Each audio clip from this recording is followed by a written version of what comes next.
Ahora da comienzo tu programa del narcotráfico al altar por Maranata 911.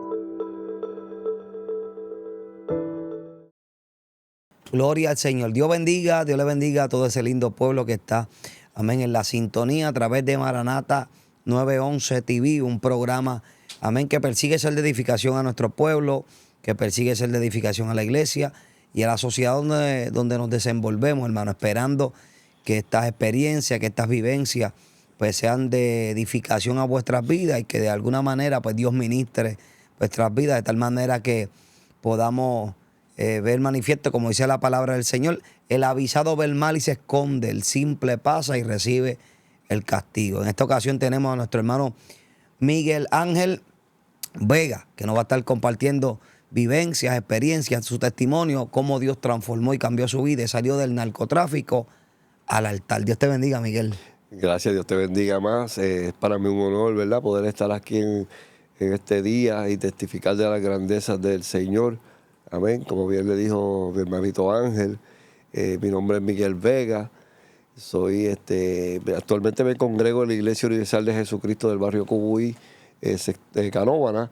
Quiero enviarle un saludito a nuestros pastores por allá, Amén. ¿verdad?, que ellos saben que estamos por aquí presentes, a mi amada esposa y toda la demás familia que van a estar compartiendo y viendo esta entrevista que vamos a llevar a cabo. Amén.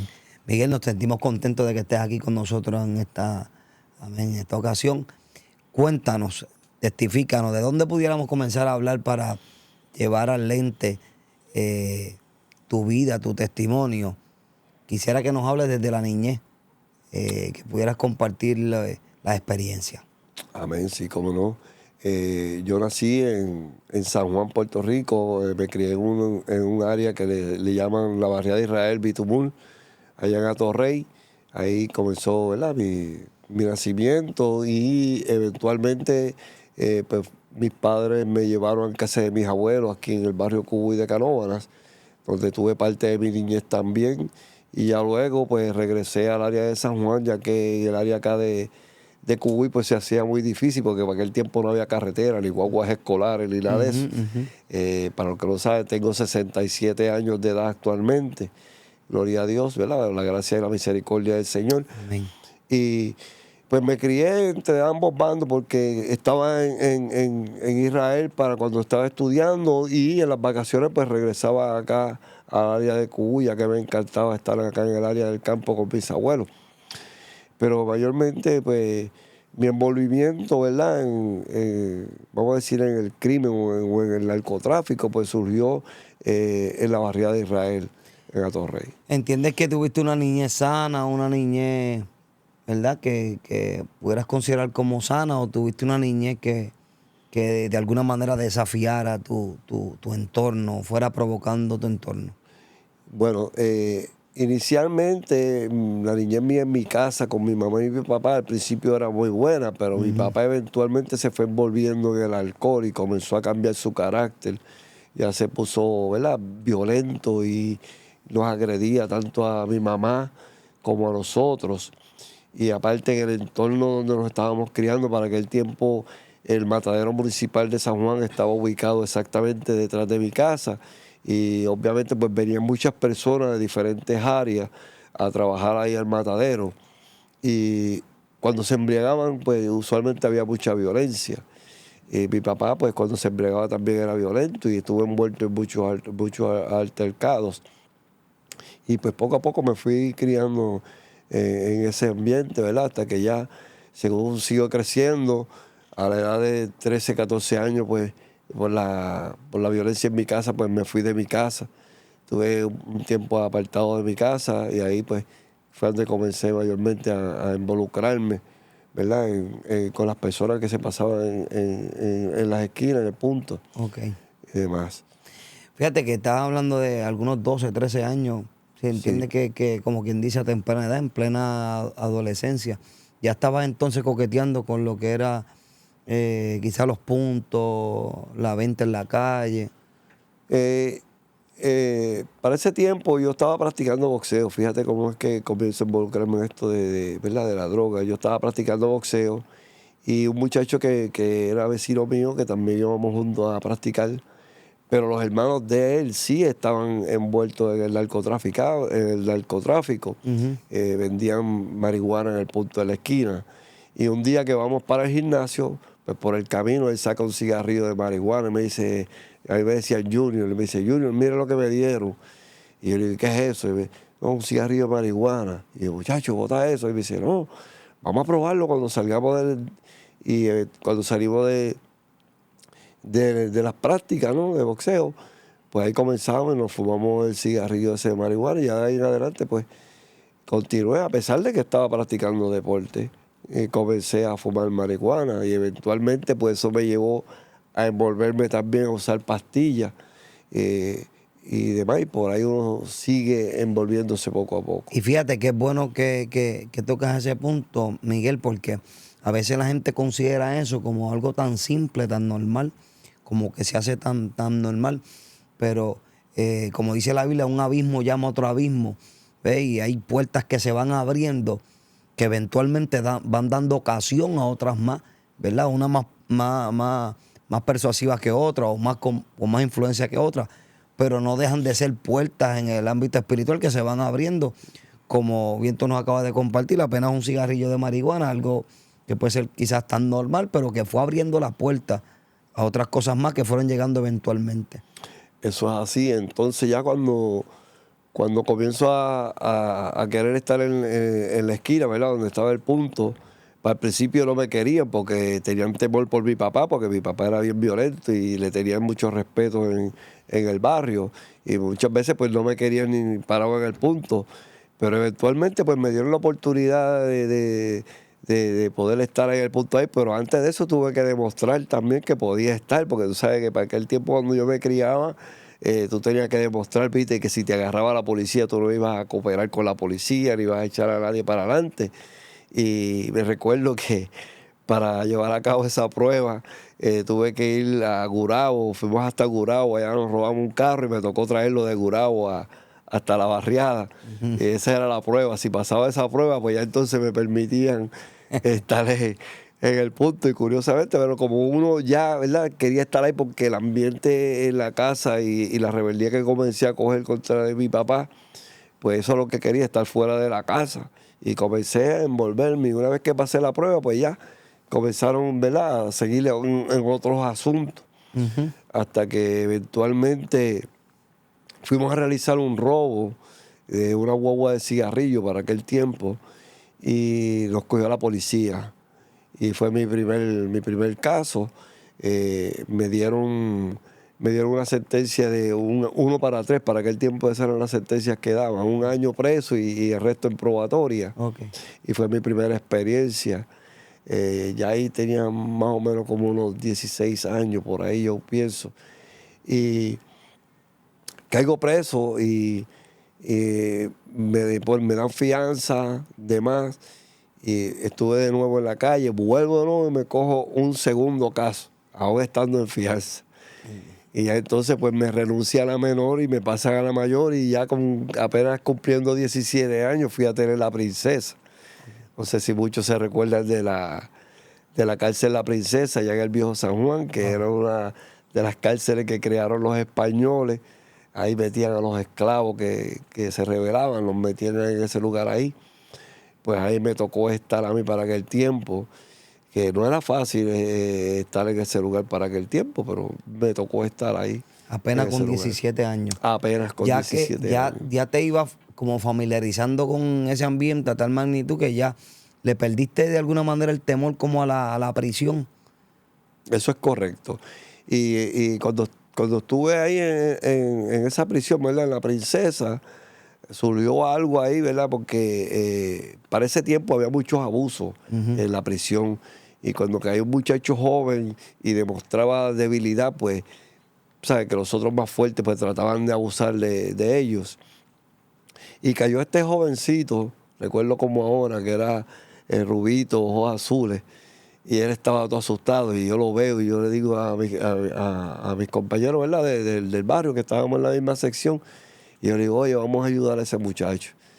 Que yo lo veo y yo creo que no va a pasar la noche bien, como decimos nosotros, por no decir otras palabras, ¿verdad? Y entonces, pues, hablamos con el muchacho y accedió, ¿verdad? Y hablamos con el sargento de turno y permitió que lo pasaran a la sección donde estábamos nosotros. Eso era algo que se supone que nosotros no hiciéramos porque nos podía traer problemas, porque para aquel tiempo en la prisión a eso se le decía pastorear las ovejas, o sea, cuidarlas, y tú no podías hacer eso, a menos que no fuera alguien que tú conocieras y que fuera de tu área, y contigo eso tampoco podía intervenir porque cada cual tenía que demostrar lo que era. ¿Entiendes? Pero bueno, en fin, pues pudimos, ¿verdad?, rescatar a este muchacho, y eventualmente surgió que después, cuando estábamos en visita, pues él me presentó a su familia y le contó a su familia ¿verdad?, lo que yo había hecho por él y demás, y eso provocó que la familia pues me diera su información y me dijo, cuando salga de aquí de la prisión, si necesita un trabajo, pues puedes contar con nosotros, nos llama. Nosotros, la oficina de nosotros está en esta sitio porque era una gente pudiente de dinero. Y así mismo fue, cuando salí, pues me vi una necesidad de trabajo y pues los llamé y comencé a trabajar con ellos. Y eventualmente, después de estar trabajando, ¿verdad?, con estas personas, pues una vez llego a cobrar y la secretaria me dice que él quería hablar conmigo y demás. Y cuando voy, pues bueno, la cosa es que él quería que el fin de semana pues yo trabajara con él aparte, ¿no?, de chofer. Y me fui a hacer ese fin de semana, que me lo iba a pagar aparte. Y cuando estoy con él, que voy a distintos sitios, ¿verdad?, fuimos al condado, a Miramar, Isla Verde, diferentes lugares, me di cuenta que él se estaba relacionando con personas que eran narcotraficantes, porque habían unos que eran de mi barrio, que yo los conocía. Yo, pero este señor, aquí está pasando algo raro. ¿Entiendes? Entonces, pues me di cuenta de eso. Pero la persona me dijo, todo lo que tú veas y oigas aquí, esté callado. ¿Entiendes? Tú simplemente vela, que a mí no me pase nada y me llevando yo, y eso mismo fue lo que yo hice. Pero que como ya me percaté de ese detalle, pues ya eventualmente, pues yo le propuse a la persona, mira, pues, yo quiero también, viste, buscarme mi dinero, dame participación en esto. Inicialmente la persona no quería, pero yo le estuve insistiendo tanto y tanto, hasta que un día me dijo, bueno, si tú quieres entrar en ese mundo, pues está bien, pero esto va a provocar que tú no puedas venir más a mi casa, vas a tener que dejar el trabajo y irte a trabajar a otra compañía. Pero como ya yo tenía en mi mente, pues así lo hicimos. Y ya entonces ahí, pues como que pasaba a otra etapa en ese mundo, ¿verdad?, de tinieblas, pasé a otra etapa, porque ya entonces empecé a recibir droga en más cantidades. Y entonces yo recibía, entonces lo que hacía era que suplía, ¿verdad?, primeramente a los del punto de mi barrio, y después a otros que ya conocía, de La Perla, de Puerto Tierra, de Sabana Abajo, y por ahí seguí, viste, expandiendo y eventualmente me seguí envolviendo, hasta que ya finalmente en el año 1985 pues volví y tuve otro percance con las autoridades, pero esta vez a nivel federal. Esta vez pues ya estábamos a un nivel más elevado y nos cogieron tratando de introducir un cargamento de marihuana de 3,000 libras en el área de Fajardo. Y ahí pues me arrestaron, me fui preso, estuve los primeros 5 años preso en la federal, así, y demás. Y eventualmente pues estando en la federal, pues como uno no tiene a Dios para ese tiempo, tú sabes, uno no tiene a Dios, y lo que tiene en su mente y en su corazón pues es rebeldía, y lo que quiere es seguir metido en la maldad. Porque cuando tú estás en ese mundo, pues como dijiste ahorita, se te siguen abriendo puertas. ¿Ves? Por eso fue que llegué a esa escala. Entonces ya cuando llego a la prisión, pues como fui una persona que me arrestaron y me mantuve en silencio, no delaté a nadie, ¿verdad?, de los que yo estaba trabajando. Pues eso como que te da como que un poquito más de popularidad, ¿verdad?, en el mundo del narcotráfico. Más confianza. Sí, entonces pues ya conocí otras personas, colombianos especialmente, en la prisión en ese tiempo, eso fue para allá para el 1985. Y cuando salí de la prisión, pues lo que salí fue con más conexiones todavía. Porque ya había conocido gente directamente de allá de Colombia, ¿ves? Primeramente acá pues estaba a través de intermediarios, pero ya entonces estaba directamente conectado con la gente allá. Y cuando salí en los 90, que salí en el 90, recuerdo como ahora, enero 11 del 90, pues ahí continué. En algún momento, Miguel, piensa, recapacita, pasa algo por tu mente con relación a frenar, a medir consecuencias, o tú estás en tu viaje, en tu película, con el deseo de seguir ambicionando, creciendo. Sí, fíjate que en esos momentos, pues, por ningún momento había pasado por mi mente. A pesar de que mi amada esposa, que Dios me ha bendecido con una esposa especial, una mujer virtuosa, ella siempre estaba encima de mí. Salte de ese mundo, que mira, que ahora mismo estuviste 5 años fuera y yo aquí sola con los niños, y esto y lo otro. Y yo le decía, no, porque ahora voy a hacer esto para buscarme estos chavitos, para comprar una finca, para hacer una casa, para que los nenes estén cómodos y demás. Ella, olvídate de eso, si nosotros no necesitamos nada de eso. Pero no le hice caso. Porque la realidad es que claro, en una entrevista como esta, pues en unos minutos uno puede relatar quizás cuántos años, pero cuántas experiencias hay en esos años. Sí, hubieron... Cuántos momentos de tensión, cuántos momentos donde tú ves la muerte pasarte por el frente, como dice uno, en cuestión de segundos. Tantas cosas a las que estamos expuestos para ganarse el peso, como dice uno en la calle. Eso es así, eso es así. Aunque para el tiempo cuando yo comencé en el narcotráfico, no había tantas guerras ni tantas luchas como ahora. ¿Verdad? Ahora, después de los 90 para acá, ¿no? Yo te podría decir que del 91 en adelante mayormente fue que comenzó a intensificarse este asunto de la guerra por el poder, por controlar las áreas, ¿verdad? Y demás, pero es algo que eventualmente ocurre porque aunque no era la magnitud que existe hoy en día, pero sí había problemas, obviamente.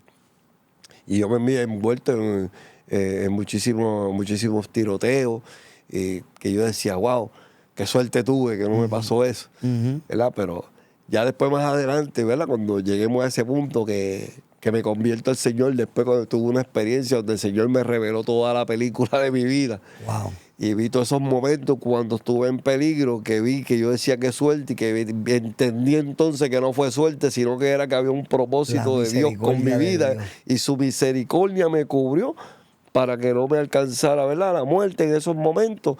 Pero fíjate que mis hermanos no corrieron con la misma suerte que yo. Wow.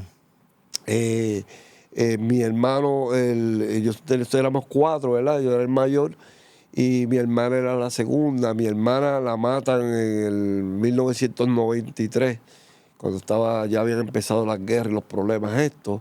Wow. Mi hermano menor lo matan en el 89, mientras yo me encontraba preso en la penitenciaría del Reno, Oklahoma, a nivel federal. Y mi otro hermano muere de SIDA porque era adicto y cogió el virus de SIDA. Y cuando yo salí en el 90, bueno, me encontré, ¿verdad?, que él estaba malo, que se había enfermado.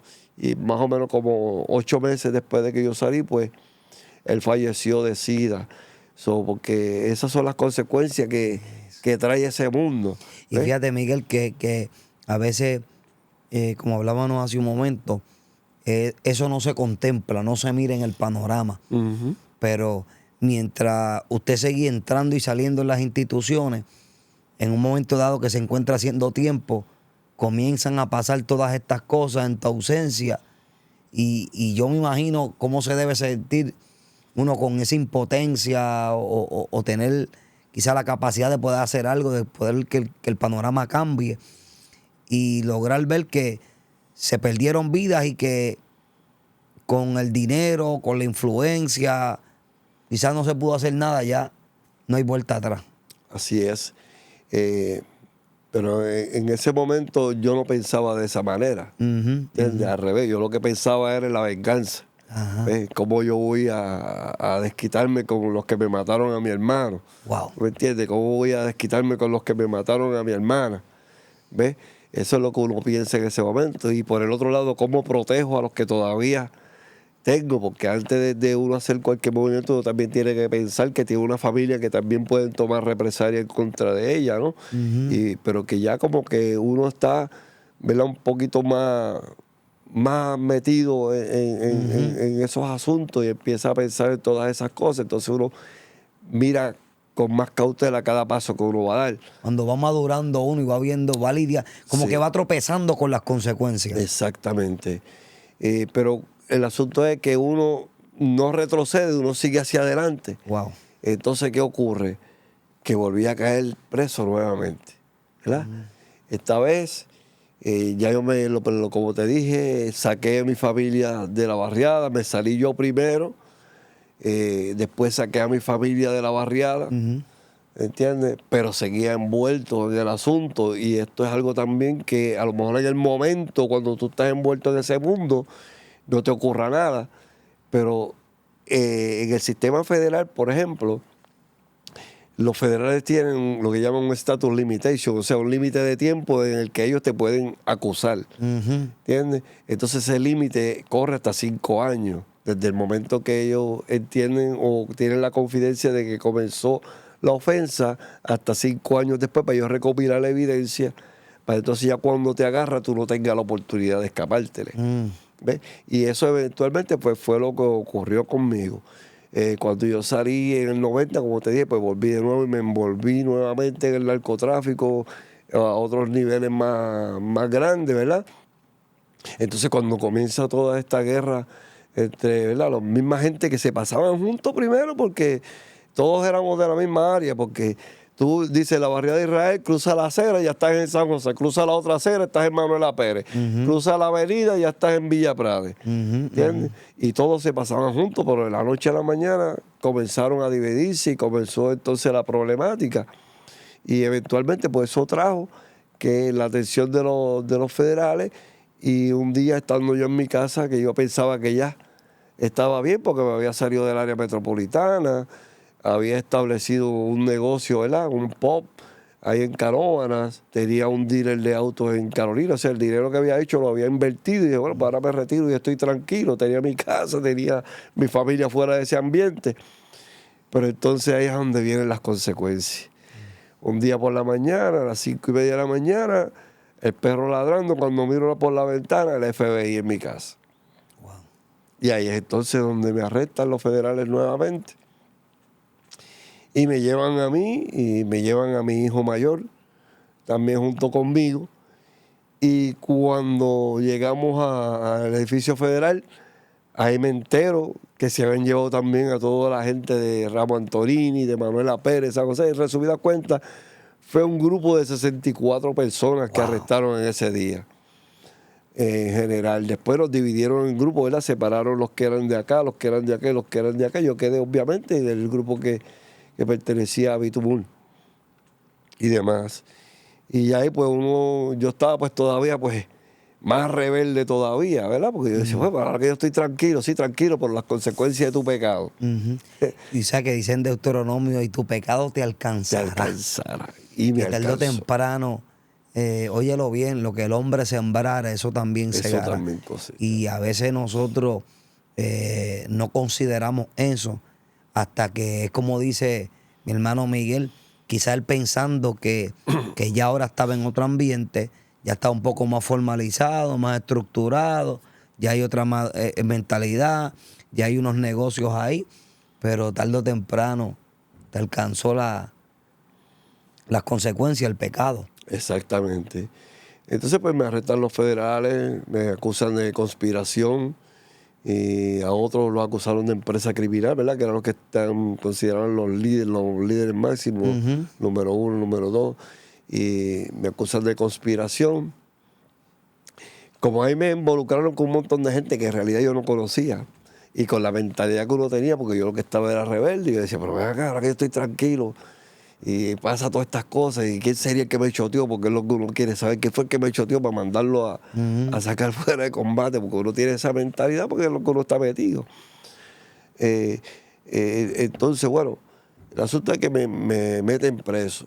Pero ¿qué pasa? Que cuando sucede este evento, ¿verdad?, de mi arresto en 1997, eso fue abril 11 de 1997, surgió algo bien interesante, ¿verdad?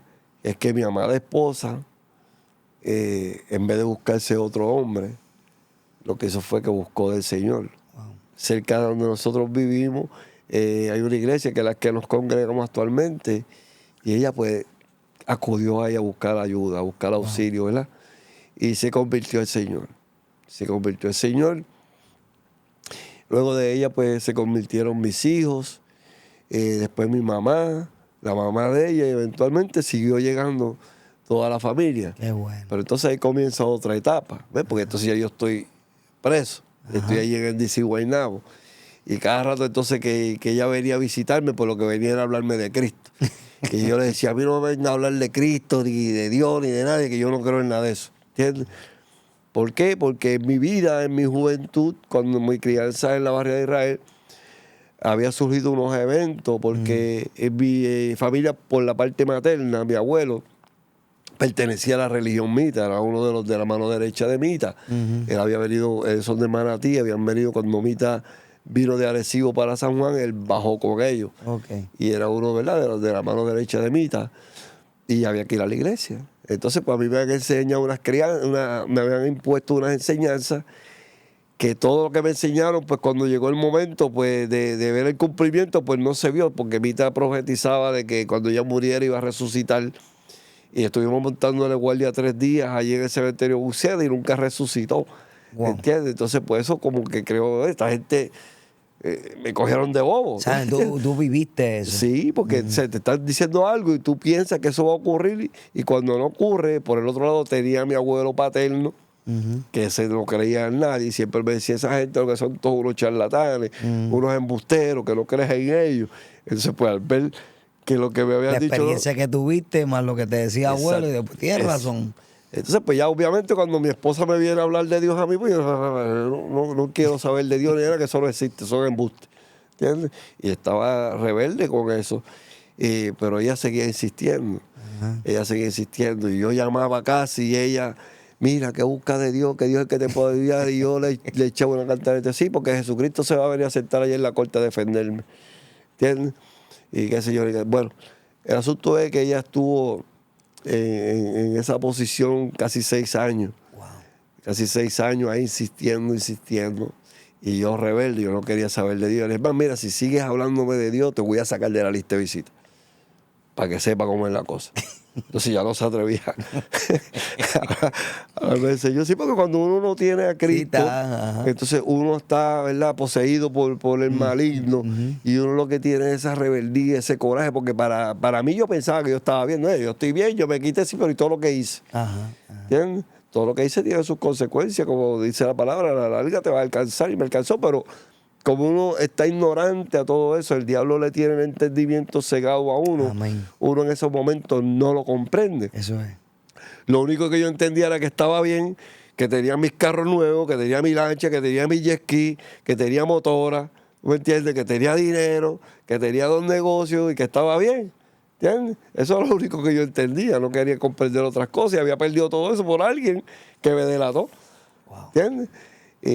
Pero nada, eventualmente pues mi doña siguió clamando. Nosotros nos fuimos a juicio. Y el juicio de nosotros comenzó en el año 99. Y para aquel tiempo fue el juicio más largo que se dio en la historia del Tribunal Federal de Puerto Rico. Duró 6 meses y 2 semanas. Wow. Sí, porque como te dije, los dividieron en grupos. El grupo donde yo caí éramos 22. Y los 22 decidimos irnos a juicio. Entonces después tuvieron que dividir el grupo de 22 en 11 porque no cabíamos todos en la sala. Y yo fui en el primer grupo. Tuvimos 6 meses y 2 semanas. Perdimos el juicio. Y eventualmente en febrero del 2000, pues entonces viene el proceso de la sentencia. Entonces me sentencian a vida.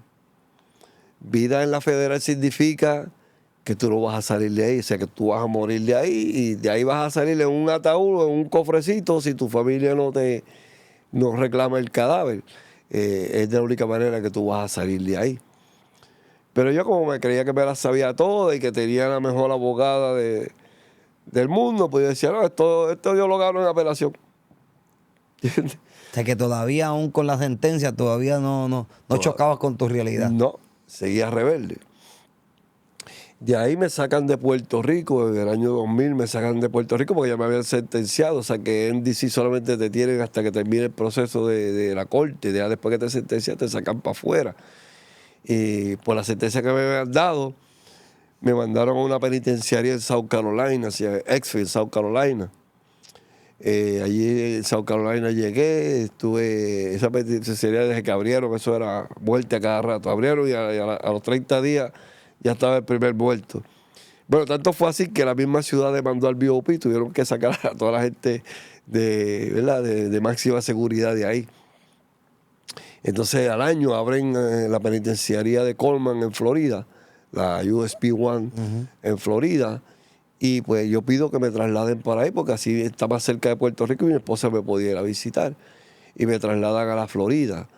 Y cuando llegamos a la Florida, como fui uno de los primeros que llegué, pues ya básicamente con los demás boricuas que llegamos, pues como decimos, ¿verdad? En el mundo, pues la montamos, ¿no? Aquí el que llega aquí tiene que enseñar sus papeles y si no está claro, pues se tiene que ir por ir para abajo. ¿Entiendes? Y demás. Y la penitenciaría de la Florida todavía a estas alturas es una de las penitenciarias más violentas que existe en el sistema federal.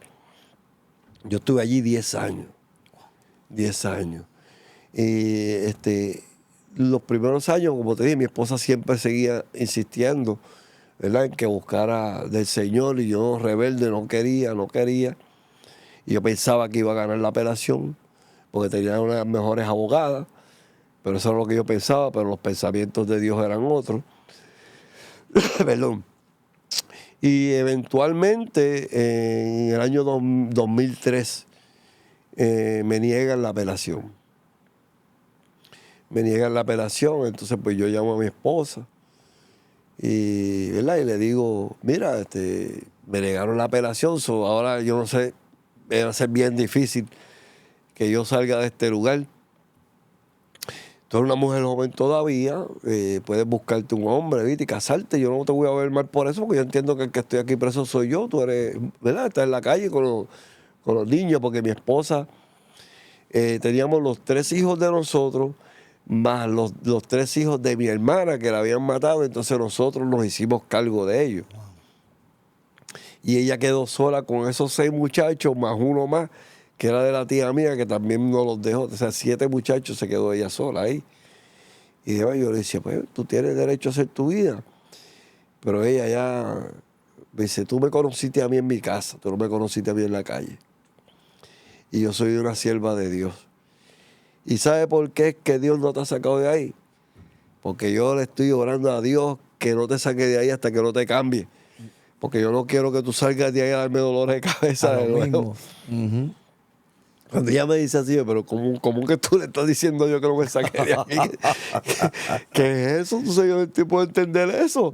Entonces ella me dice, no, tú no lo entiendes, pero yo sí lo entiendo, porque yo no quiero que tú salgas de ahí el mismo, yo quiero que tú salgas de ahí otra persona y estoy pidiendo que te cambies. Si no te cambias, que te dejes ahí. Bueno, pues te cuento que después de que terminé de hablar con ella, me voy a mi celda. Estoy solo porque mi compañero estaba por la yarda y estoy solo así. Y de momento me cogió algo y empecé a llorar y a llorar y a llorar y a llorar y a llorar, y aquello yo no podía parar de llorar. Y yo no entendía, decía, pero ¿qué rayo me está pasando? Y no podía entender. Después, ¿verdad?, eventualmente después, pues supe, ¿verdad?, que era el Espíritu Santo que estaba trabajando con mi vida y rompiéndome. Porque me dijo, como le dijo a Pablo, dura cosa te da cosas contra el aguijón. Amén. ¿Entiendes? Porque hace rato ya que él venía tratando de que yo entrara por el camino y yo con mi rebeldía no quería entrar.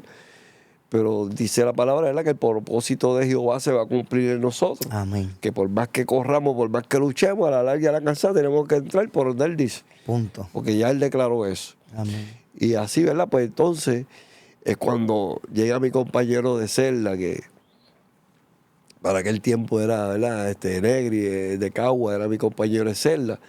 Y Negri llega y me encuentra llorando y me dice, Miguel, ¿qué pasó? ¿Se murió alguien en tu familia?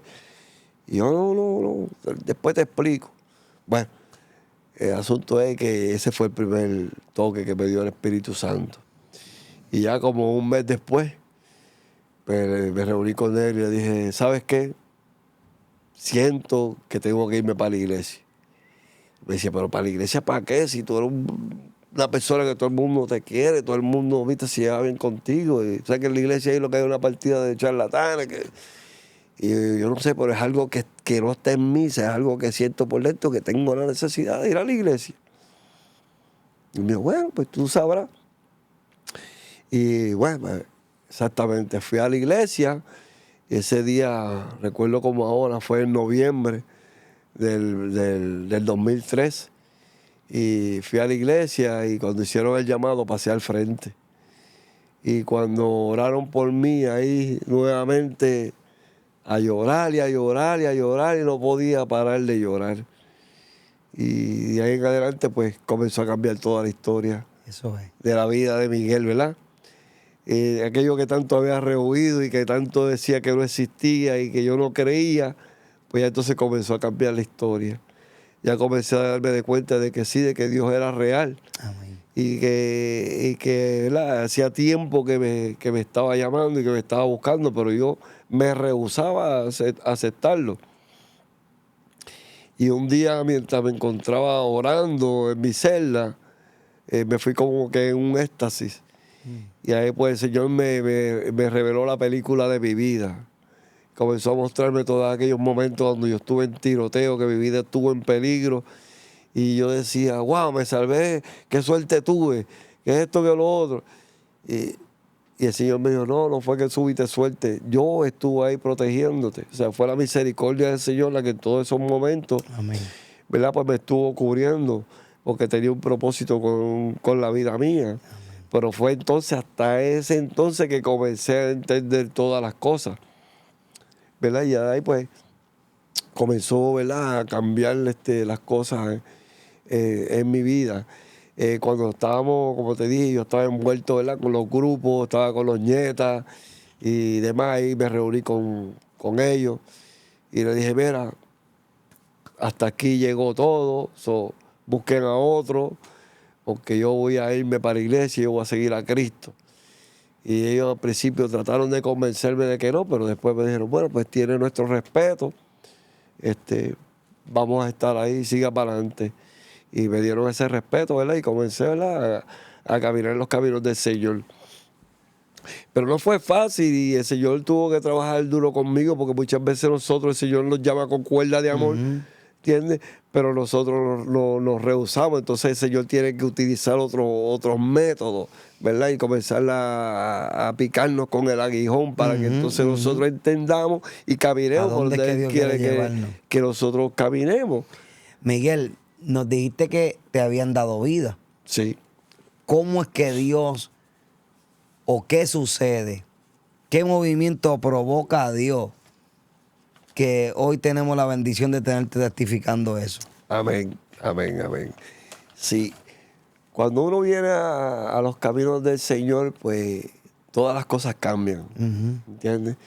Entonces, muchas veces, yo digo que me ocurrió como con el pueblo de Israel cuando iba por el desierto, que llegó el momento en que se encontraron con el Mar Rojo de frente, el ejército de Faraón atrás, ¿verdad? Y pensaban que era el final, pensaban que ahí se iba a acabar todo, que iban a morir.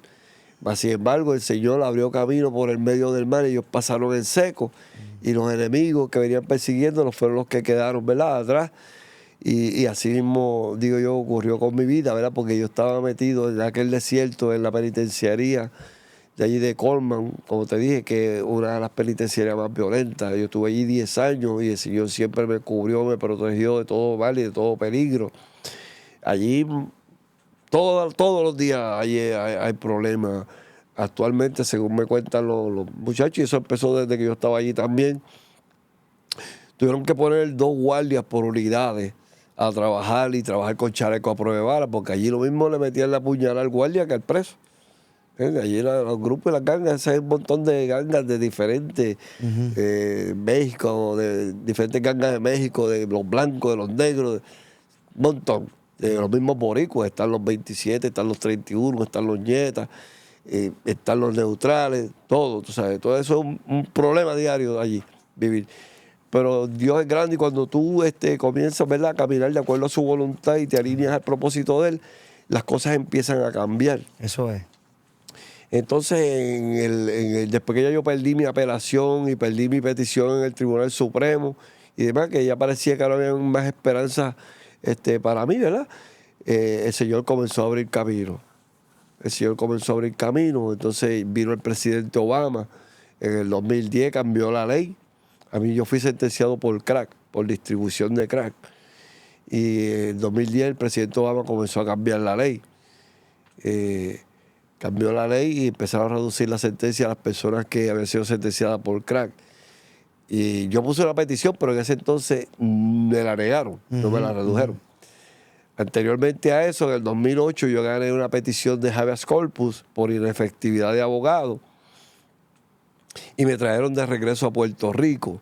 Estuve en Puerto Rico en NDC 21 meses y perdí, después ¿verdad?, de que tuve 21 meses, que fuimos a 3 vistas, me negaron y demás. Pero ahí el Señor me dijo, me habló a través de un hermano que estaba ahí, me dijo, no temas, vas a regresar a donde viniste, ¿verdad? Pero tú vas a salir de aquí, tú no vas a morir en la prisión. Eso el Señor me lo declaró en ese momento, en el 2008. En el 2010, pues como te dije, Obama cambia la ley. Después en el 2014 vuelve y cambia la ley nuevamente. Yo vuelvo y pongo otra nueva petición. Entonces en el 2015 me contestan la petición. Entonces me reducen la sentencia de vida a 30 años. Aquí está la evidencia. Okay. Me reducen la sentencia de vida a 30 años. Entonces, pues, digo, bueno, por lo menos ya tenemos una fecha de salida. En ese entonces, esos mismos días, mi mamá me había ido a visitar, estaba enfermita. Me había ido a visitar y yo le expliqué, ¿verdad?, todo lo que estaba pasando y demás. Porque la oferta que me hicieron fue reducirme la sentencia a 30 años y dejar ir a mi hijo, darle tiempo servido a mi hijo que había sido arrestado conmigo. A él le habían dado 23 años. Entonces, pues yo estuve de acuerdo. ¿Le sometieron cargos también a tu hijo? Sí, a él le dieron 23 años, primer ofensor. Wow. Sí. Pues me reduce la sentencia a 30 años. Ya yo estoy... Porque fíjate una cosa bien interesante en esto. Por eso es que dice que conoceréis la verdad y la verdad te hará libre. Amén. ¿Me entiendes? Porque antes de yo conocer a Cristo, pues yo vivía amargado. Yo vivía amargado. Yo lo que estaba era buscando con quién desquitármela, ¿no entiendes? Y entonces, pues, por eso cuando llegaba alguien, uno, no, que tiene que enseñar tus papeles, porque si sale chota, pues uno es el primero que quiere partirle la cabeza para desquitarse ese coraje, ¿verdad? Pero eventualmente, pues, el Señor sigue cambiando a uno. ¿Me entiendes? Entonces, bueno, pues me reduce la sentencia.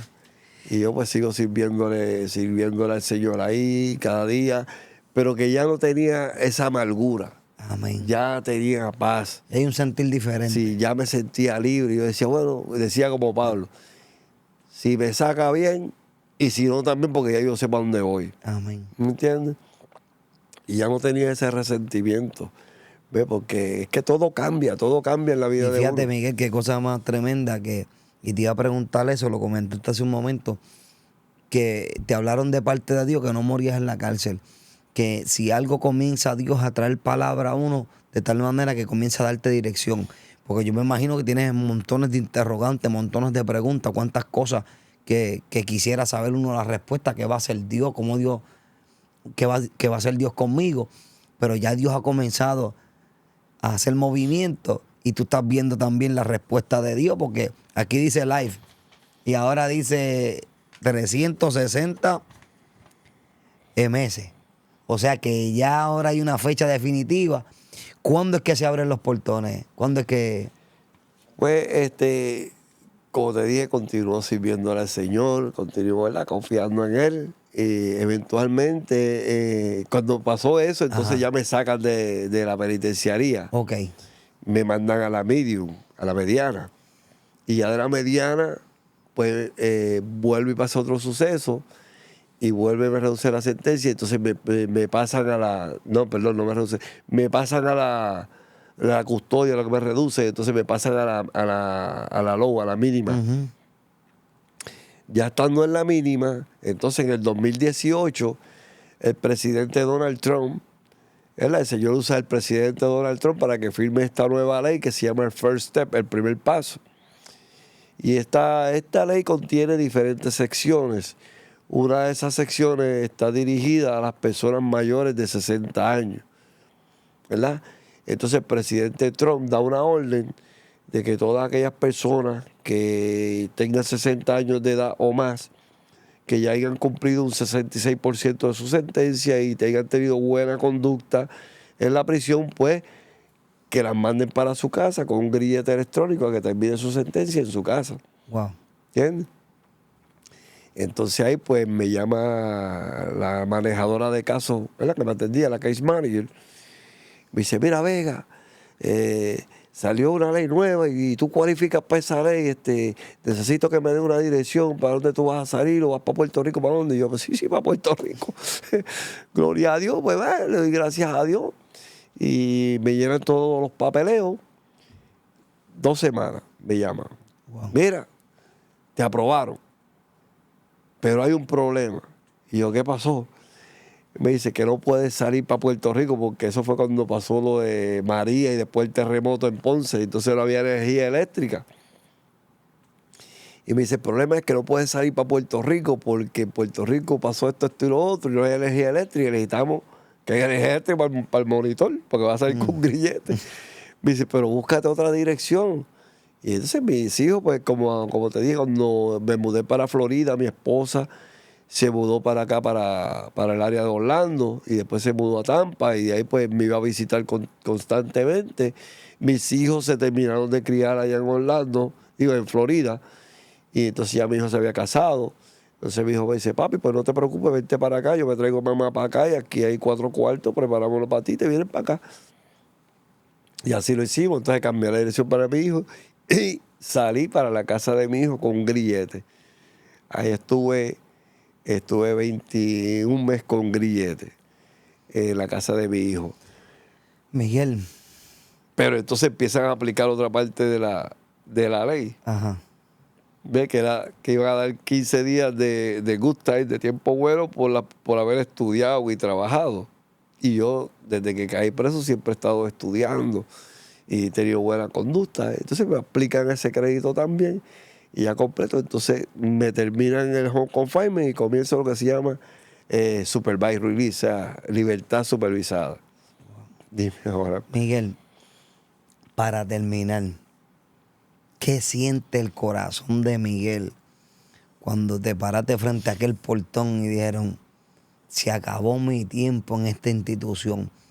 Ya no como lo habías vivido en aquellas ocasiones anteriores, porque ahora Cristo había llegado al corazón de Miguel y ahora las cosas son totalmente distintas.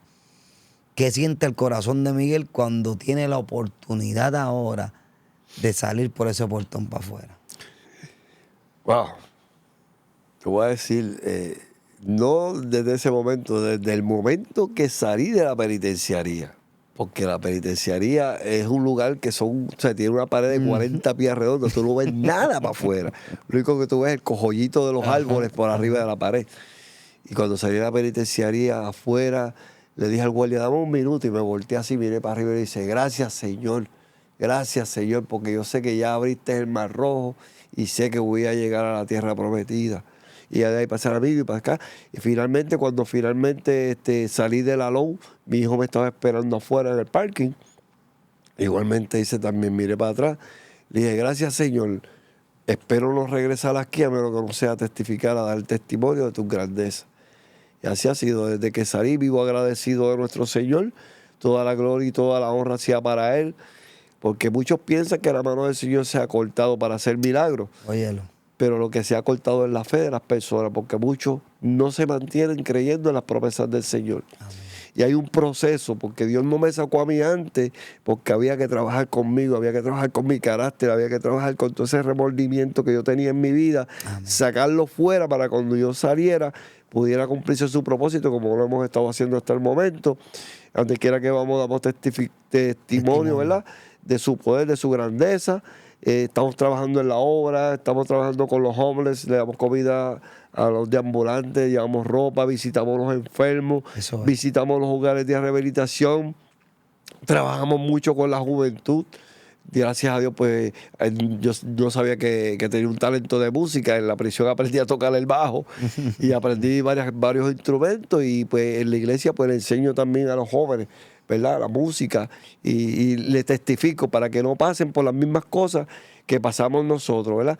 Porque tal vez si mi papá no se hubiera envuelto en el alcohol y hubiera estado como al principio, que yo llegaba de la escuela y se sentaba conmigo, te dieron asignaciones, vente, vamos a hacerlas, y me hubiera tenido esa atención, pues tal vez, a lo mejor, ¿verdad? Pero todos son Quizá la propósitos de cosa Dios. hubiera sido diferente. Porque finalmente mi papá también aceptó a Cristo. Amén. Y mi abuelo, que decía que no creía en Dios, también aceptó a Cristo Eso antes de es. morir. Gloria a Dios. Qué bueno. ¿Entiendes? Gloria al Señor. O sea que todo ha sido un propósito en la vida, y vivo súper agradecido del Señor. Especialmente vivo muy agradecido de la esposa que me dio, que me esperó 25 años. Wow. Yo tuve 25 años en la prisión, ¿entiendes? Empecé por la máxima, mediana y low. O sea, yo crucé todos los procesos. Vamos a decir, el Mar Rojo, el Jordán, y el Sinaí. O sea, crucé todo ese proceso. Y ella siempre se mantuvo ahí firme. Bueno, hasta el día de hoy está conmigo, todavía me sigue dando cocotazos. Eso es importante. Y porque para algo Dios la puso ahí. Eso ¿entiendes? es, Ayuda eso es. idónea. O sea, Eso cuando- es.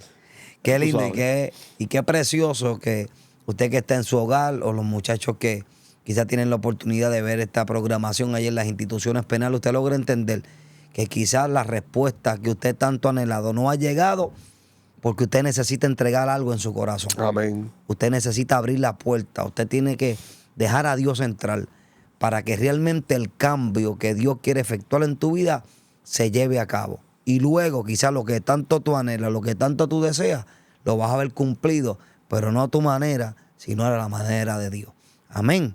Miguel, llévanos en oración. Amén. Amantísimo Dios, Padre Celestial, una vez más te damos gracias, Padre Padre. Santo, mi Dios, por la oportunidad que nos brindaste, Padre Sí, Santo, mi Dios, de Señor Jesús. testificar de ti, Padre Santo, de tu grandeza, mi Señor amado. Espíritu Oh, Padre Santo, que tu Espíritu glorifícate, Santo, Padre Santo, toque las vidas, mi Dios amado, Sí, que Dios, van te a ver este rogamos. testimonio, Padre Santo, el mi Dios. nombre de Oh, que los Jesús. traiga a tus pies, Padre Santo, para que ellos también puedan Alumbra ser su transformados, Padre entendimiento, Santo, mi Dios. Padre mío. Te pedimos que tú continúes protegiendo, Padre Santo, Por nuestra Jesucristo juventud, te Padre lo Santo, rogamos, nuestra niñez, Padre Santo. Pon tu mano sobre ellas, Padre Santo, mi Dios. Oh, bendito sea tu En el santo nombre, nombre mi de Dios amado. Sigue glorificándote, Padre Santo, porque todavía, Padre Santo, sabemos que tú no has terminado, Amén. Padre Santo, pero sí sabemos que tu Hijo viene pronto, mi Dios amado, y tú no quieres que nadie se pierda. En el nombre de Jesús, amén. Amén.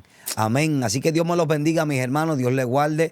Amén. Recuerde que esto es Maranata TV, Maranata 911. Una programación que nace del corazón de Dios para suplir la necesidad. Dios te bendiga. Dios te bendiga, Dios te guarde. Si esta programación ha sido de bendición a tu vida, llámanos, queremos orar por ti. Puedes llamar al 787-953-6499, 787-953-6498. Tenemos hermanos dispuestos, disponibles a orar por ti. Queremos poner aún profesionales de la salud a tu disposición. Esto es Maranata 911, un oasis en medio del desierto. Dios te bendiga.